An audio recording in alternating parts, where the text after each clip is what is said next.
नमस्कार छात्र छात्राओं। द्वितीय वर्ष कला के द्वितीय प्रश्न पत्र की दूसरी कक्षा में आपका स्वागत है। आर्थिक भूगोल का अध्ययन हम कर रहे हैं। प्रथम इकाई हमारी चल रही है। आज हम आर्थिक भूगोल की नवीन प्रवृत्तियों के बारे में चर्चा करेंगे। कोई भी विषय जब अपना विकास काल लेता है, यानी जब वह विषय विकसित होता है, तो कई सारी नई चीजें उस विषय में समाहित होती जाती हैं और कई सारे जो पूर्व में से तत्व होते हैं वो निकलते चले जाते हैं। विकास की इस प्रक्रिया के अंदर विषय एक परिपक्व रूप लेता जाता है और अपने में कई सारे नए गुण समावेशित करता रहता है। मनुष्य की आवश्यकताएं दैनंदिन बदल रही है और हम सब जानते हैं कि आर्थिक जगत में जो परिवर्तन है वो बड़ी तेजी से आ रहा है। आर्थिक जगत के परिवर्तनों के साथ ही आर्थिक भूगोल ने अपने अंदर भी कई सारे परिवर्तन किए और जिस परिवर्तनों को हम नूतन प्रवृत्तियों के रूप में लेते हैं। आप जानते हैं कि 1860 में औद्योगिक क्रांति हुई। उससे पहले अर्थव्यवस्था में कोई विशेष उथल पुथल या कुछ विशेष आर्थिक गतिविधियों का विकास नहीं हो पाया था। जब मनुष्य ने मशीनीकरण के युग में प्रवेश किया तो उसके बाद आर्थिक गतिविधियों में बहुत तेजी से परिवर्तन आया और तेजी से आर्थिक गतिविधियां बढ़ी और उसका क्षेत्र भी बढ़ा और उसमें बहुत सारे वैशेषीकरण आए और बहुत सारे विविधीकरण भी उसमें देखने को मिला। इससे पहले जो अर्थव्यवस्था थी वो प्रकृति आधारित थी, यानी जो प्रकृति द्वारा सीधा प्राप्त हो रहा है, जो प्रकृति द्वारा जो सीधा मिल रहा है, मनुष्य उन्हीं से ही अपनी आर्थिक क्रियाएं चलाता था। यानी जहाँ कृषि हो पाती थी कृषि करता था, जहाँ कृषि नहीं हो पाती थी पशुपालन करता था, जहाँ दोनों ही नहीं हो पा रहा है वहाँ जंगलों से अपने फल फूल इकट्ठे करता था या शिकार करके अपना अर्थव्यवस्था चलाता था। तो मूल काम प्रकृति से संबद्ध थे या प्रकृति से पूर्ण रूप से आश्रित या निर्भर थे।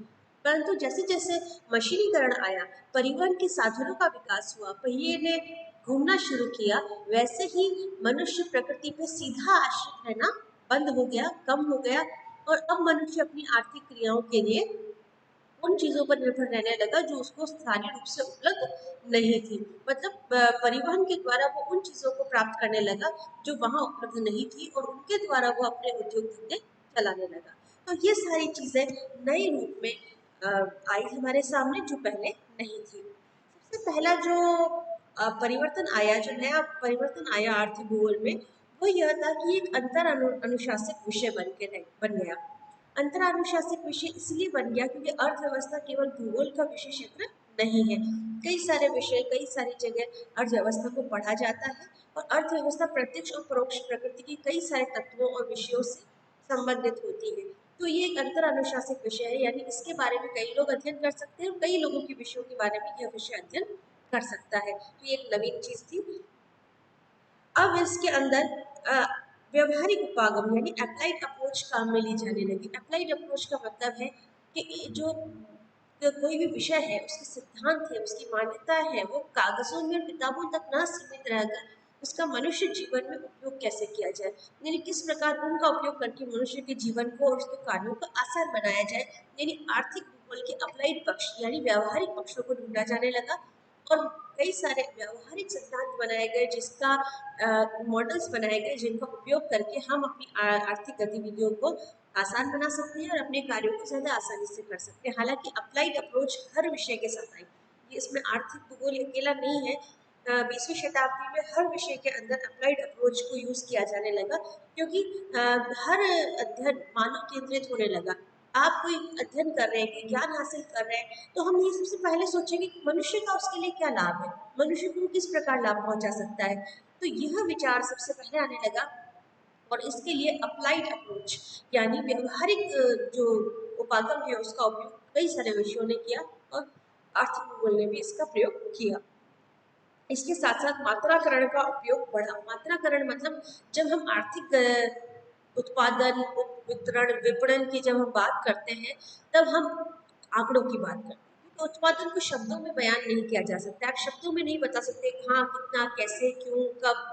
इन सब के लिए हमें आंकड़ों की जरूरत पड़ती है और सांख्यिकी आंकड़ों का उपयोग बढ़ा। तो सांख्यिकी आंकड़ों का जब उपयोग बढ़ेगा तो उनका विश्लेषण भी बढ़ेगा और विश्लेषण बढ़ने के साथ साथ सांख्यिकी विधियों का प्रयोग भी आर्थिक भूगोल के अंदर बढ़ता चला गया। तो आर्थिक गतिविधियों में मात्राकरण बहुत तेजी से बढ़ा। 1900 56 के बाद कई सारे आर्थिक भूगोल के मॉडल्स आए, कई सारे प्रतिरूप आए, जिसके अंदर मात्राकरण का प्रयोग बढ़ता चला गया और मात्रात्मक विधियों का प्रयोग होने लगा।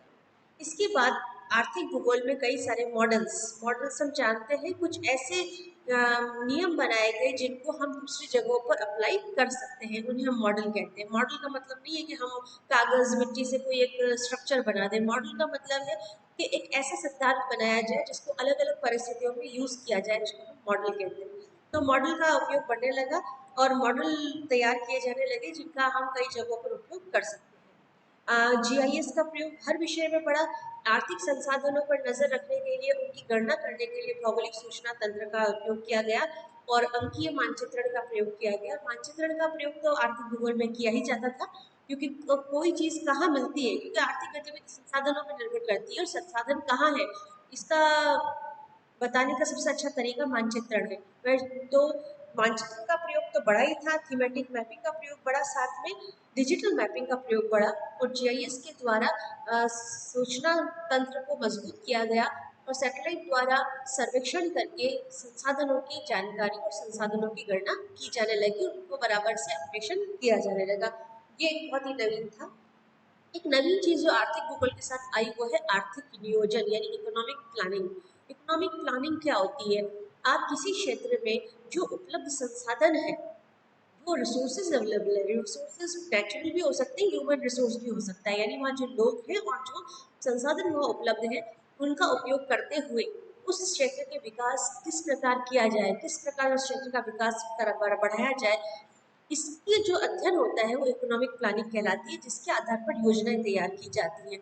यह आर्थिक सर्वेक्षण या आर्थिक जो नियोजन की जो बात है, जिससे भविष्य की योजनाओं का खाका तैयार किया जाता है, ये नवीनतम प्रवृत्ति है जो आर्थिक भूगोल की है। नवीनतम जो प्रवृत्ति है वो संसाधनों पर आधारित होती है और उसमें maximum utilization of the resources के साथ यह तय किया जाता है कि क्या क्या काम इस क्षेत्र में किए जा सकते हैं जिससे यहाँ के लोगों की आय बढ़े, रोजगार बढ़े और इस क्षेत्र का सर्वमुखी विकास हो और वो विकास सतत हो। सतत मतलब लगातार चलने वाला विकास हो, ना केवल कुछ वर्षों के लिए हो। तो यह एक आर्थिक नियोजन की स्टडी बहुत ज्यादा की जाने लगी। स्पेशलाइजेशंस बहुत ज़्यादा बड़े। आर्थिक भूगोल को बहुत सारे टुकड़ों में बांटा गया, उसको कृषि भूगोल, उद्योग भूगोल, व्यापार भूगोल, वाणिज्य भूगोल, परिवहन भूगोल, हर पक्ष को अलग किया गया और हर पक्ष का अलग अलग अध्ययन किया जाने लगा, क्योंकि आर्थिक भूगोल अपने आप में एक वास्ट विषय बन गया। आर्थिक गतिविधियां बहुत विस्तृत हैं और हम किसी एक विषय के साथ भी उसको नहीं जोड़ पाते। तो परिवहन, व्यापार, वाणिज्य और अर्थव्यवस्था के अंदर भी उद्योग अलग हो जाते हैं, कृषि अलग हो जाती है, आपके वन उत्पादन अलग हो जाता है। तो बहुत सारा डाइवर्जन हुआ और इसमें विशेषीकरण होकर कई सारी छोटी छोटी ब्रांचेस बन के सामने आई। सुदूर संवेदन की तकनीक, जैसे मैंने पहले भी चर्चा किया था, उसका विकास बढ़ा। ह्यूमन वेलफेयरिंग अप्रोच और सस्टेनेबल डेवलपमेंट, इस पर भी बात की जाने लगी। ह्यूमन वेलफेयर अप्रोच, मैंने आपको कहा था कि कोई भी विषय हमेशा यह सोचता है कि अगर वह को कार्य किया जा रहा है, कोई सिद्धांत बनाया जा रहा है, कोई विषय बनाया जा रहा है, तो उसका हमारे लिए यानी मनुष्य के लिए क्या उपयोग है, हमारे लिए किस प्रकार वो उपयोगी कर हो सकते हैं, किस प्रकार वो हमारे किसी काम आ सकते हैं, या हमारे जीवन को आसान बनाने में उनकी क्या भूमिका हो सकती है। यही उस विषय की महत्व को बताता है, यही उस विषय के विकास के अंदर बहुत बड़ा योगदान देता है। तो human centric approach, human welfare approach को आर्थिक भूगोल के अंदर भी सम्मिलित किया गया और अर्थव्यवस्था में मानव कल्याण को लेकर भी सिद्धांत और संकल्पनाएं बनाई जाने लगी। और डेवलपमेंट, क्योंकि मैंने अभी आपको आर्थिक नियोजन में ये बात बताई थी कि विकास की आर्थिक डेवलपमेंट के लिए, नियोजन के लिए, प्लानिंग करने के लिए जब बात आती है तो प्लानिंग फ्यूचर के लिए होती है। फ्यूचर के लिए एक कंटिन्यूस प्लानिंग होती है। ये देखा जाता है कि जो रिसोर्सेज है उनका इस तरह से ऑप्टिमम यूज किया जाए कि उनके जो लाभ है न केवल आज के समय की जनता को मिले, मगर आने वाले लंबे समय तक जनता को लाभ मिले। भविष्य की अप्रोच लेते हुए विकास के पैमाने तय किए गए और विकास का कार्य किया गया। तो इस प्रकार साथियों हम देखते हैं कि आर्थिक भूगोल में कई सारी नवीन प्रवृत्तियों का समावेश किया गया।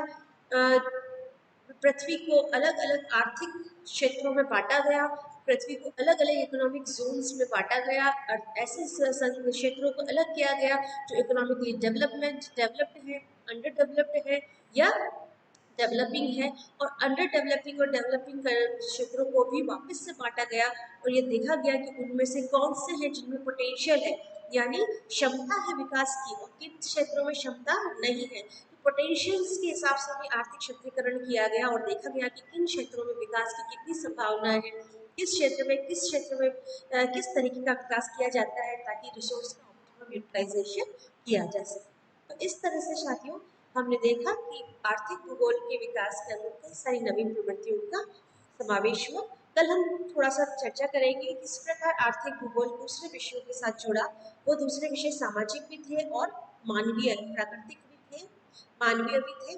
तो उन विषयों के साथ क्या हमारी भूमिका रही और कैसे हमने दूसरे विषयों को अपने साथ समाहित करते हुए अपने विषय को विकसित करने का प्रयास किया। धन्यवाद।